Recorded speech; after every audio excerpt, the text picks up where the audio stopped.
দল আমাদের সবার, দল রকনুদ্দিন বাবুলেরও না, দল আসাদুল হাবিবুলেরও না, দল আমাদের সকলের। তাহলে সবাই মিলে আপনারা চেষ্টা করবেন যাতে করে কেন্দ্রে পাহারা দিবেন। কারণ যে দল অশনি সংকট দিচ্ছে, ব্যালট পেপার নাকি ছাপিয়েছে, ওরা সিল বানিয়েছে। আমি না বললাম এরা মুনাফেক, বড় চোরের দল। দাড়ি আছে, টুপি আছে, সেটা ভিন্ন জিনিস, কিন্তু চুরি করার জন্য ওস্তাদ ওরা। ওরা মানুষের ভোট কেনার জন্য বিকাশ নাম্বার নিচ্ছে এখন বাড়ি বাড়ি। বলেন এখনই কিনবে, আর ওদের নেতা বলে যে এখন তুমি পা ধরো, 5 বছর ভোটাররা আমাদের পা ধরবে।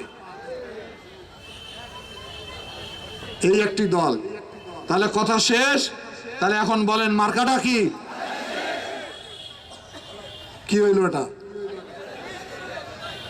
নিবি গেলেন তো। হে মার্কাটা কি?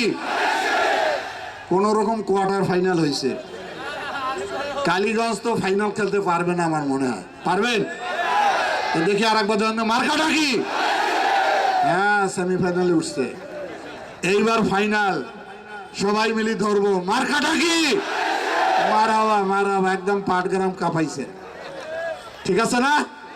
সবাই মিলে আমরা 12 তারিখে ফজরের নামাজ পড়ে ভোট কেন্দ্রে হাজির হব।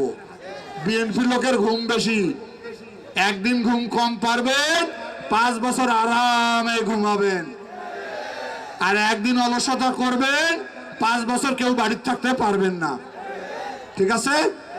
তাহলে আমি রকনুদ্দিন বাবুলকে আপনাদের হাতে তুলে দিয়ে গেলাম।